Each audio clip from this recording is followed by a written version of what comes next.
Okay, race condition occurs when two or more thread or process. ரெண்டு thread இல்லனா process access shared data simultaneously. ஒரு shared data இருக்கு. ரெண்டு threadம் ஒரே டைம்ல access பண்ணுது. ஒரே டைம்ல இன்கிரிமெண்ட் பண்ணுது. என்ன ஆகும்? ரிசல்ட் வந்து என்ன ஆகும்னே சொல்ல முடியாதுல்ல. That is what is race condition. அப்ப ஃபைனல் ரிசல்ட் எப்ப? எந்த ஆர்டர்ல ஏன்னா ஒரு த்ரெட்டும் பேரலல் ரன் ஆயிட்டு இருக்கு.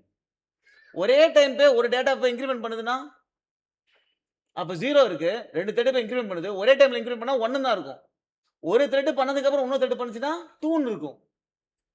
சோ அவுட்புட் எப்படி இருக்குன்னு சொல்ல முடியாது. இதுதான் ரேஸ் கண்டிஷன். இது எப்படி அவாய்ட் பண்றது? You have to do synchronization. எப்படி ஒரு த்ரெட் அலோ பண்ணிட்டு ஒரு த்ரெட் பண்ணிட்டு இருக்கும் இன்னொரு த்ரெட் பண்ணக்கூடாது. You use mutex or semaphore. Right? இப்ப ரேஸ் கண்டிஷன் பாத்தீங்கன்னா இப்ப ஃபார் எக்ஸாம்பிள் இந்த இதுல we create 2 threads. அந்த த்ரெட் ஃபங்க்ஷன் இன்கிரிமெண்ட். அது என்ன பண்ணுது? ஒரு லூப்ல ஒரு கவுண்டரை 10,000 தடவை இன்கிரிமெண்ட் பண்ணுது. இன்னொரு த்ரெட்டும் அதே தான் ஃபங்க்ஷன். கரெக்ட்டா? அப்ப இன்னொரு த்ரெட்டும் அதே தான் பண்ணுது. ஒரு காமன் வேரியபிள். 2 த்ரெட்டும் அந்த காமன் வேரியபிள பண்ணுது. கரெக்ட்டா? இப்ப ப்ராப்ளம் என்ன? அப்படின்னா சில டைம்ல ஒரு த்ரெட் இன்கிரிமெண்ட் பண்ணிட்டு இருக்கும்போது இன்னொரு த்ரெட்டும் அதே டைம் இன்கிரிமெண்ட் பண்ணும். ஓகே? சோ அவுட்புட் 20,000 வராது. அதை விட கம்மியா வரலாம். அதை விட கம்மியா இது வரலாம் 20,000 கூட வரலாம். So output is unpredictable. இதுதான் race condition. To avoid this you have to use synchronization mechanisms like mutex semaphore.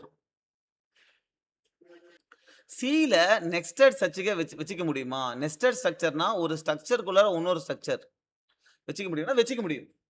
Okay, எப்படி அப்படின்னா இப்ப ஸ்ட்ரக்சர் எம்ப்ளாயின்னு இருக்கு. அதுல அட்ரஸ் டேட்டாவை நான் இன்னொரு ஸ்ட்ரக்சர்ல போட்டிருக்கேன். அட்ரஸ் என்ன இருக்கும்? சிட்டி இருக்கும், பின்கோட் இருக்கும். சோ அந்த ஸ்ட்ரக்சருக்குள்ள இன்னொரு வேரியபிள் ஸ்ட்ரக்சரா இருக்கலாம். ஓகே, சோ இங்க சிட்டி பின்கோட் தனித்தனியா வச்சுக்கிறதுக்கு பதிலா அட்ரஸ்ன்ற ஒரு அட்ரஸ் டேட்டா எல்லாத்தையும் ஒரு தனி ஸ்ட்ரக்சர்ல போட்டு உள்ள வச்சுக்கலாம். சோ இது மாதிரி நெஸ்டட் ஸ்ட்ரக்சர்ஸ்லாம் சில அலோ. இப்போ எப்படி அசஸ் பண்ண முடியும் அப்படின்னா நீ ஸ்ட்ரக்சருக்கு ஒரு வேரியபிள் கிரியேட் பண்ற. அதுக்கு ஒரு ஐடி கொடுத்துடுற, நேம் கொடுத்துடுற. இப்போ அடுத்தது வந்து you have to give address. Address என்னது? City and pincode. அதுக்கு வந்து பாத்தீங்கன்னா அசைன் பண்ணும்போது you have to use this curly braces. City pincode கொடுக்கணும். இப்போ அசஸ் பண்ணும்போது பாரு, இந்த ஐடியும் நேமும் டைரக்டா அசஸ் பண்ணிக்கலாம். இதை அசஸ் பண்ணும்போது டாட் அந்த structure variable dot city dot pincode அப்படி போட்டு அசஸ் பண்ணணும். Okay, so this is how you have to use nested structures. Nested structure using pointers ஆவும் பண்ணலாம் நீனு. ஓகே, பாயிண்டர் வச்சுக்கிட்டா நான் ஆரோ மார்க் யூஸ் பண்ணணும், அவ்வளவுதான். ஸோ மல்டி லெவல் நெஸ்டட்னா எம்ப்ளாயிட்ட அட்ரஸ் இருக்கும், அட்ரஸ்ல ஒரு டேட் இருக்கும், டேட்ல டே மந்த் இயர் செப்பரேட்டா இருக்கும். ஸ்ட்ரக்சருக்குள்ளார ஸ்ட்ரக்சர், அந்த ஸ்ட்ரக்சருக்குள்ளார structure. So multi level nested ஸ்ட்ரக்சர்ஸும் இருக்கலாம். ஸோ 2 ஸ்ட்ரக்சரை எப்படி கம்பேர் பண்றது? ஸோ இந்த மாதிரி equal to not equal to போட்டு ஸ்ட்ரக்சர் நம்ம கம்பேர் பண்ணக்கூடாது. ஓகேவா? ஸோ ஃபார் எக்ஸாம்பிள் இங்கே ஒரு ஸ்ட்ரக்சர் இருக்கு, S1 S2 இருக்கு. இந்த மாதிரி ஈக்குவல் டு போட்டு கம்பேர் பண்ணக்கூடாது, கம்பைலேஷன் எரர் வரும். ஓகேவா? இன்வேலிட் ஆப்பரண்ட் டு பைனரி அப்படின்னு சொல்லிட்டு ஸ்ட்ரக்சர் போடக்கூடாது. Okay, compare each member recommended. என்ன பண்ணலாம்? ஐடி சேமா, ஸ்ட்ரிங் சேமா. அதுக்கு ஐடியை தனியாக கம்பேர் பண்ணணும், ஸ்ட்ரிங்கை தனியாக கம்பேர் பண்ணணும். ஸோ இது மாதிரி தனித்தனியாக கம்பேர் பண்ணலாம்.